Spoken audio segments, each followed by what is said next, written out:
शिवसेना हिंदुस्तान जिला मोहाली के इस मंच पे मेरे साथ विराजमान पार्टी के राष्ट्रीय महामंत्री श्री कृष्ण शर्मा जी, चंडीगढ़ प्रदेश के प्रमुख श्री अजय चौहान जी, चंडीगढ़ से आए सभी साथी, जिला मोहाली के जिला अध्यक्ष बीएन गिरी जी, जिला रोपड़ मोहाली के प्रभारी अखिलेश जी और जिला मोहाली के प्रभारी अश्विनी चौधरी जी, शिवसेना हिंदुस्तान युवा इकाई के पंजाब अध्यक्ष अरविंद गौतम जी, मेरे साथ आए हुए पटियाला से Shri Rajendra Pal Anand, DSP Punjab police retire, Punjab के वरिष्ठ उपाध्यक्ष स्वराज भुवन जी भाटिया,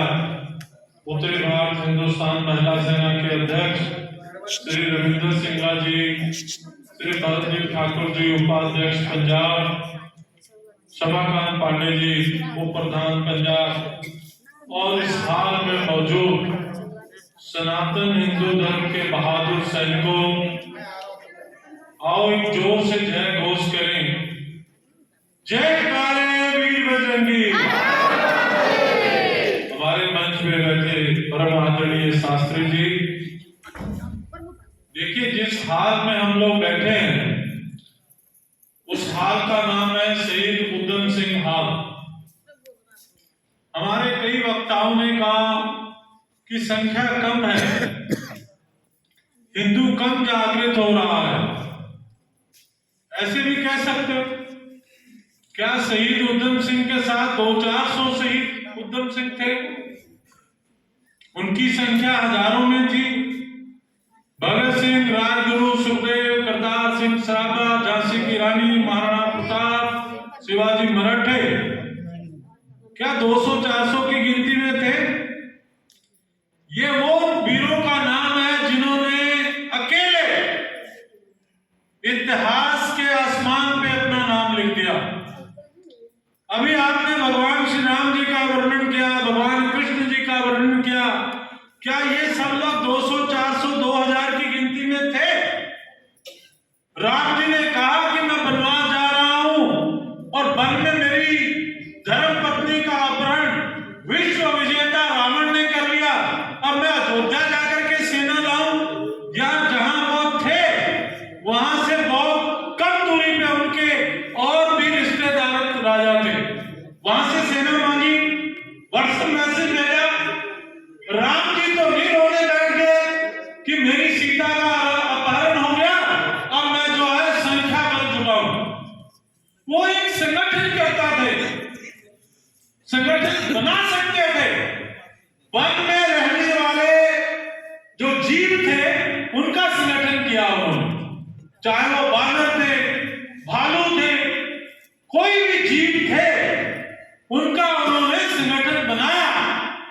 और सबसे पहले अपने संकट की बात नहीं की कि मेरा संकट है कि मेरी धर्म पत्नी का अपहरण हो गया, इसलिए आप सब लोग चले आओ और संगठन बनाओ। उन्होंने जो मिले सुग्रीव उनका संकट समझा कि इनका राज छीन गया, इनकी पत्नी छीन गई, इनके बलवान भाई बाली ने इनका राज्य तो छीना ही छीना, इनकी धर्म पत्नी रोमा को भी अपने कब्जे में कर लिया। भगवान राम ने अपने दुख को रोक दिया, अपने संकट को बाजू में रखा। उन्होंने कहा मित्र, तुमसे हमने मित्रता की है, पहले तुम्हारे संकट को हम समाप्त करेंगे, क्योंकि हम आर्य वीर हैं, स्वार्थी नहीं है। अब जकारे में भी ठंड लग रही, आवाज निकली, कई लोग सोच रहे हैं कब समाप्त हो, कब घर चले, कब रोटी बने, कब खाए, कब ये पीछा छोड़े, धर्म की स्थापना कैसे होगी? राम जी की सोच से होगी। उन्होंने बाली से उसको मुक्ति दिलाई, सुग्रीव की धर्म पत्नी उनको दिलवाई, राम दिलाया। फिर संगठन को जो चलाने वाले उनकी बुद्धि देखिए, जिस समय ये कार्य संपन्न हो गया, बाली को मार दिया, राज दिला दिया, तो उसके बाद वर्षा ऋतु आ गई। अगर आपने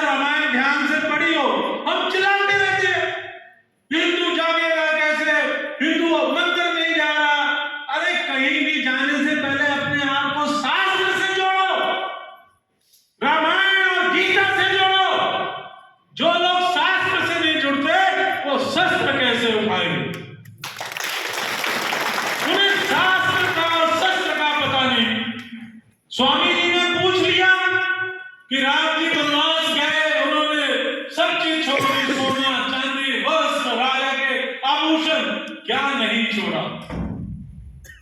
बहुत लोग सोचते क्या नहीं छोड़ा, कौन सी माला नहीं छोड़ी।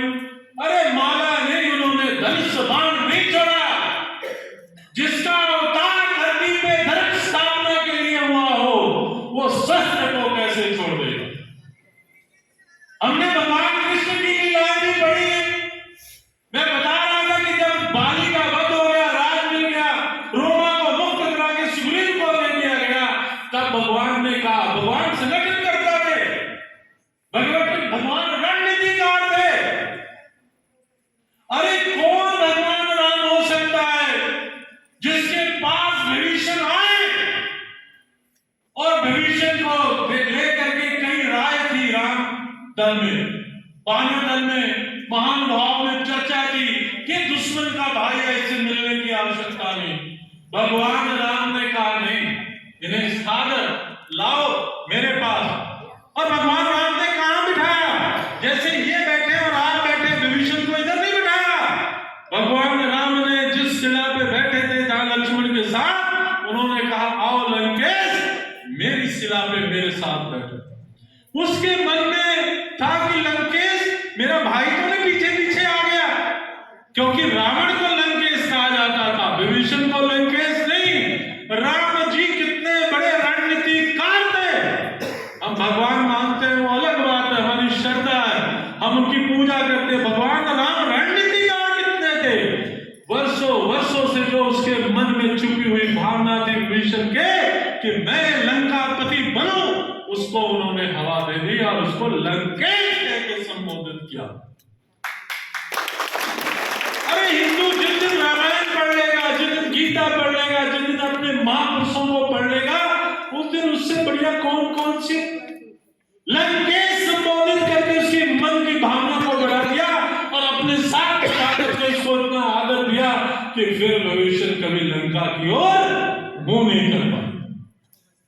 अगर राम जी में स्वार्थ होता तो बाली के साथ दोस्ती करते, बाली ने कहा मरते करते, अगर भेजी सीता तो मुझसे मित्रता की होती।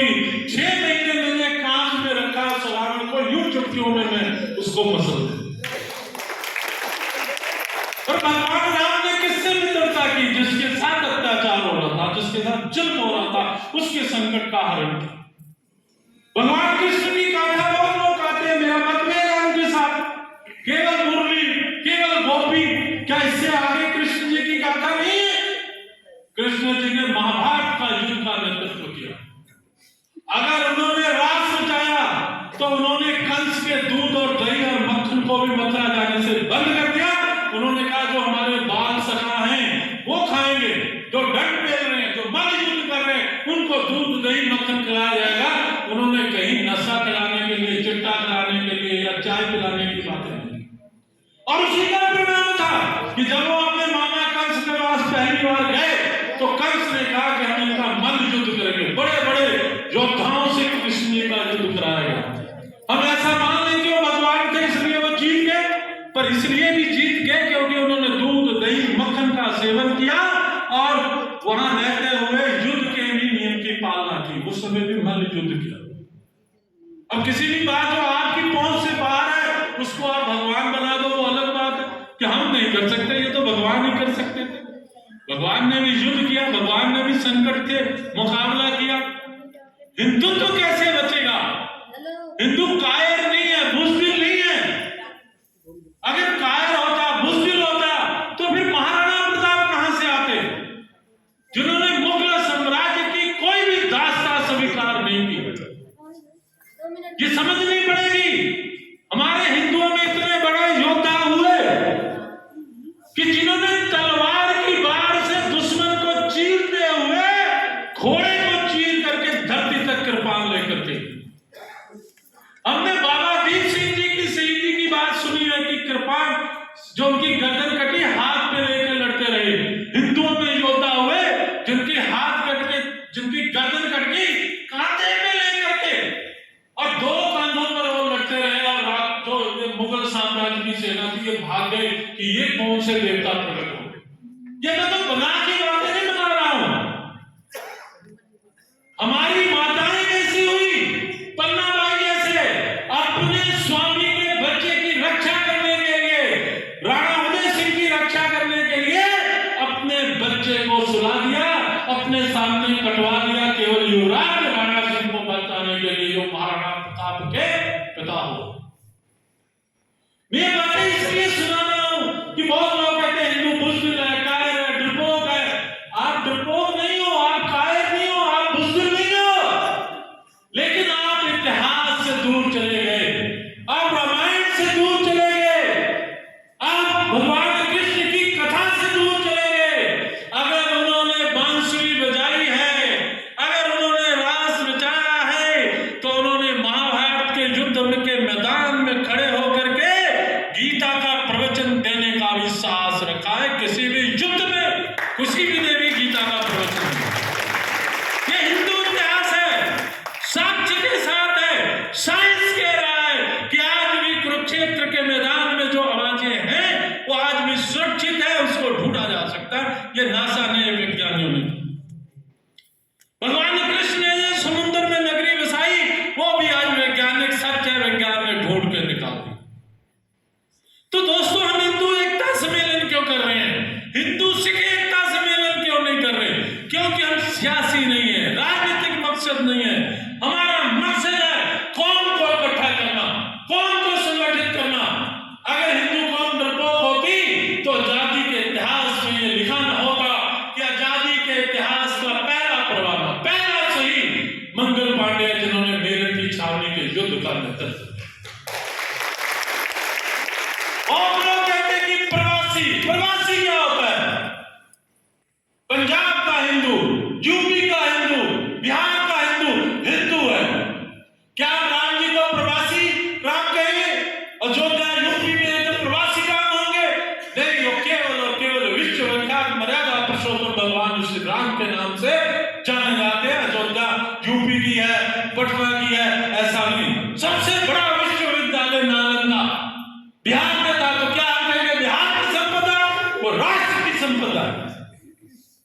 हिंदू कहीं भी रहे, बिहार में रहे, यूपी में रहे, नागालैंड में रहे, कर्नाटक में रहे, हिंदू हिंदू है। मर्यादा पुरुषोत्तम राम जी को उपासक है, भगवान कृष्ण को मानने वाला हिंदू है। हिंदू कहीं भी विश्व के कोने में रहे, केवल और केवल सनातनी। जिस हाल में खड़े होकर हम बोल रहे हैं, शहीद उधम सिंह के मन में एक आग थी कि कुछ चंद अंग्रेज आए और उन्होंने नरसंहार कर दिया जलियांवाला बाग में। कोई हिंदुस्तानी ऐसा क्यों नहीं जो उनकी छाती में गोली उनकी धरती पे जाके गाड़ दे? वो हमारे नौजवान शहीद उधम सिंह।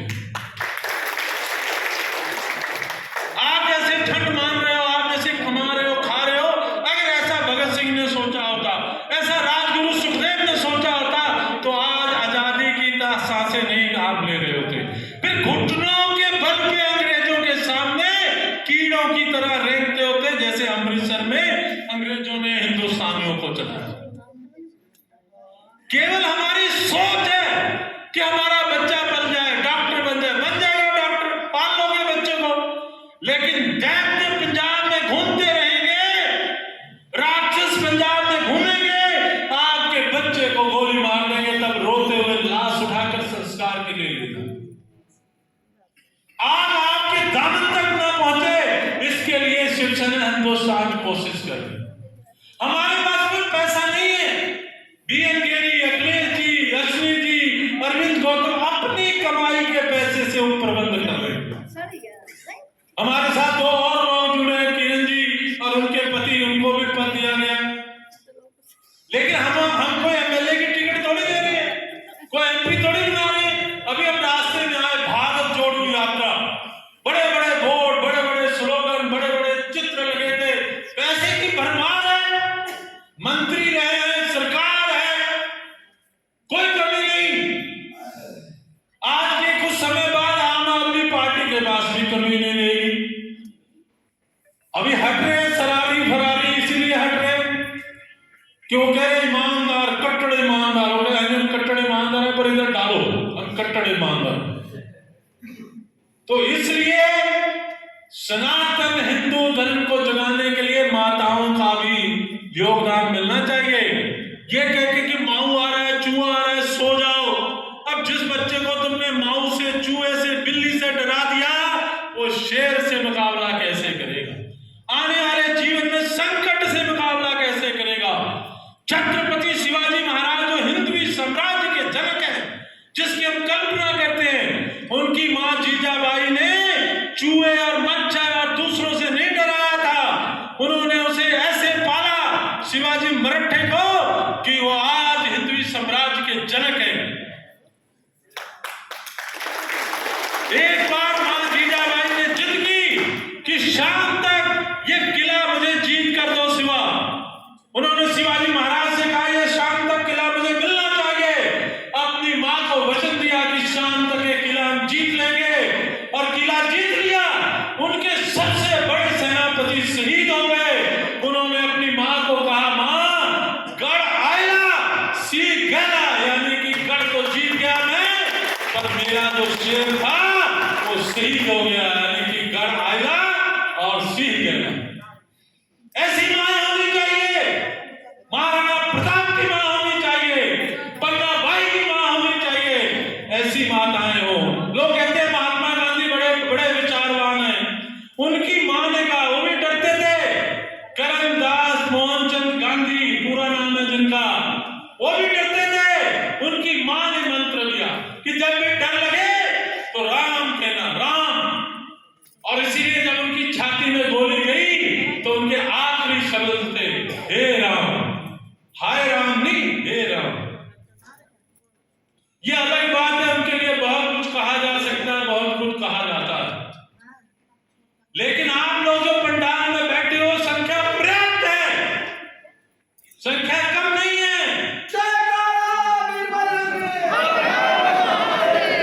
पर ये संख्या तब पर्याप्त है जब आप महाराणा प्रताप के रास्ते से जाओ। ये संख्या तब पर्याप्त है जब आप शिवाजी मराठे के रास्ते से जाओ। आपने अपने बच्चे को पाला है, केवल और केवल आंचल की छांव में धूप नहीं लगने दी, उसको तूफान के थपेड़े नहीं लगने दिए, तो वो बच्चा कभी जिंदगी में कामयाब नहीं होगा। मेरी दो बेटियां हैं, मैंने उंगली पकड़ के चलना नहीं सिखाया। वो चाहे दिल्ली में पढ़े, चाहे पटियाला में पढ़े, मैं पीछे पीछे नहीं हूं। मैंने बेटियों को और बेटों में फर्क नहीं समझता। अगर बेटी आपने झांसी रानी की तरह पाली है, अगर बेटी आपने पन्ना बाई की तरह पाली है, अगर बेटी आपने शेरनी की तरह पाली है, तो उसका पीछा करके उसको सुरक्षा देने की जरूरत नहीं। वो बेटी दुर्गा बन करके पूरे विश्व को सुरक्षा देती है। पर पालना कैसे है? पालने में पालना है कि खतरे के में पालना है, ये आपके ऊपर डिपेंड है। 24 घंटे डरते रहो, बेटी बाहर गई है, बेटा बाहर गया है।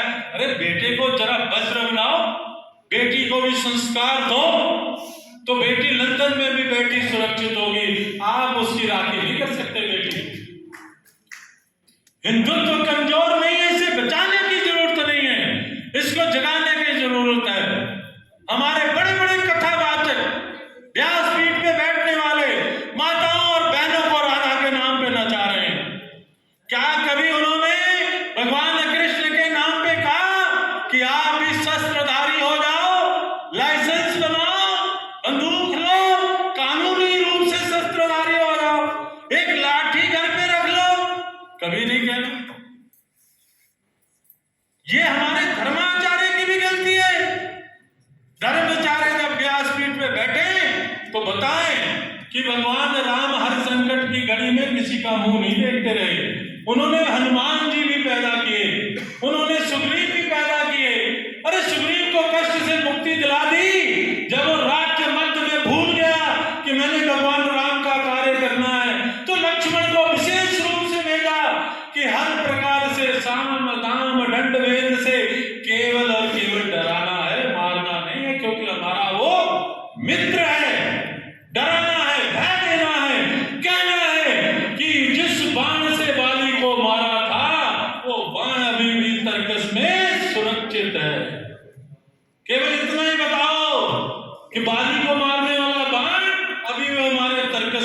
सोच लो। तो जिस दिन हिंदू समझ गया केवल बिंदु पृथ्वीराज चौहान जैसा नहीं होना चाहिए, हमने कई बार हराया गौरी को और हर बार क्षमा करते रहे, और एक बार वो जीता दुष्ट तो उन्होंने पृथ्वीराज चौहान की आंखें नोच ली। फिर भी हम बहादुर कितने हैं। पृथ्वीराज चौहान की कथाएं अगर आप पढ़ो तो उन्होंने अपने कविवर मित्र की केवल कविता के आधार पे, अब जिसे आता होगा सुना, मेरे को पूरा नहीं आता, कितनी उंगल पे इतनी ऊंचाई पे ये नवाब बैठे हैं और झुकना नहीं चौहान, केवल बाण भेदी यानी आवाज के ऊपर उन्होंने कहा कि महाराज मेरा मित्र तब बाण चलाएगा जब आप उसको ये शब्द बोलोगे, ये आदेश है, क्योंकि जब वो बोलेगा तभी तो पता लगेगा धमनी किधर से आ रही है।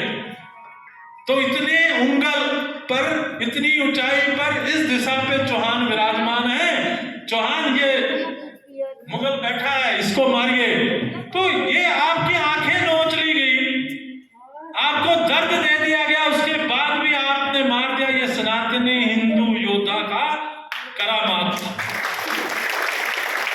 कौन ये बस हम सुनते रहते हैं, हम कमजोर हैं, हम डरपोक हैं, हम इकट्ठे नहीं हो सकते। अरे इकट्ठे हुए भाई, 1992 में इकट्ठे हुए थे, बाबरी मस्जिद विध्वंस में इकट्ठे नहीं हुए। तो चमत्कार देखा विश्व ने, बाबर की बनाई हुई इमारत कैसे गिर गई। ये नहीं कि हम नहीं इकट्ठे हुए, बहुत इकट्ठे हुए, 1857 में इकट्ठे हुए।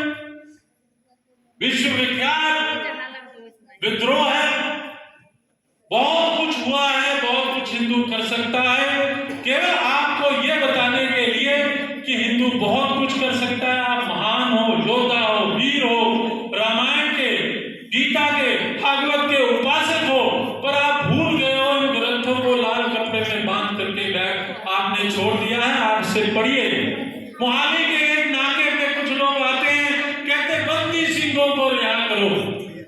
अरे कौन बंदी सिंह? जिन्होंने हिंदुओं को मारा, जिन्होंने बेअंत सिंह मुख्यमंत्री को मारा, जिन्होंने पंजाब को लहू-लुहान कर दिया, वो यहाँ हो। पर जिन्होंने पंजाब की धरती के लिए, देश की एकता अखंडता के लिए, तिरंगे की सुरक्षा के लिए खाकी वर्दी पहनकर पंजाब पुलिस के जवान और अधिकारी लड़ गए, जिन्होंने अपने बच्चों की कुर्बानी दे दी, जिन्होंने अपनी शहादत दे दी, उनको खालिस्तानी अतवादी समर्थकों ने देश के कानून का दुरुपयोग करके जेल में बंद करा दिया। उनकी रिहाई कोई नहीं मांग रहा, उनके लिए कोई आगे नहीं आ रहा। शिवसेना हिंदुस्तान कहती है कि उनको रिहा किया जाना चाहिए ताकि वो पंजाब में आतंकवाद के खिलाफ लड़ सके, क्योंकि आज आतंकवादी आते हैं, 20 गनमैन खड़े हैं और गोली एक आदमी मार के चला जाता है। क्यों पंजाब पुलिस चुप है? कहती जब हमने बच्चे मरवाए, अपने आप को मराया, हमें जेलों में फेंक दिया, अब तुम अपनी रक्षा आप ही कर लो। जो अधिकारी हैं, जो राजनीतिक है, वो करें। इसलिए शिवसेना हिंदुस्तान चाहती है कि असली बंदी सिंह कौन है? जिन्होंने पंजाब पुलिस की वर्दी पहनकर लड़ाई लड़ी, जिन्होंने अपने परिवार के लोगों की साथ दे दी, जिन्होंने कुर्बानियां दी, उनको रिहा करो ताकि जो मौजूदा पंजाब पुलिस है वो पूरे हौसले के साथ वो जो राक्षस पंजाब में घुस आए हैं उनके खिलाफ लोहा ले सके। हमें कोई सियासत नहीं चाहिए, कोई वोट नहीं चाहिए। हम चाहते हैं कि ये चुनी हुई सरकार, जिन्हें पंजाब के लोगों ने चुना है, वो सरकार काम करे, डट के काम करे। हमें कोई सरकार बनाने की जल्दी नहीं है। हमारी किस्मत में जब सरकार होगी उस दिन हम सरकार को बना लेंगे, कोई ताकत रोक नहीं सकती।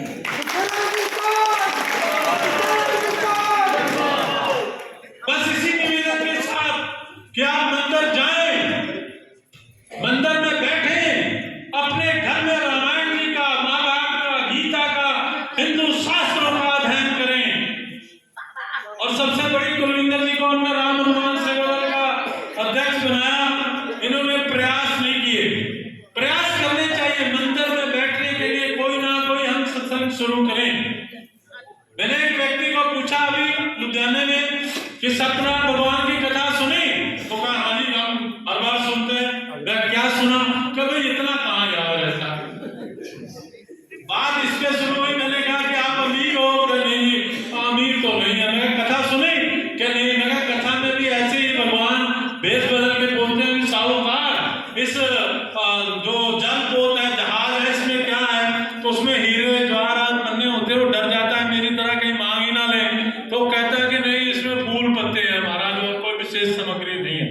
तो महाराज जी कहते हैं तथास्तु, जो तुमने कहा सत्य हो।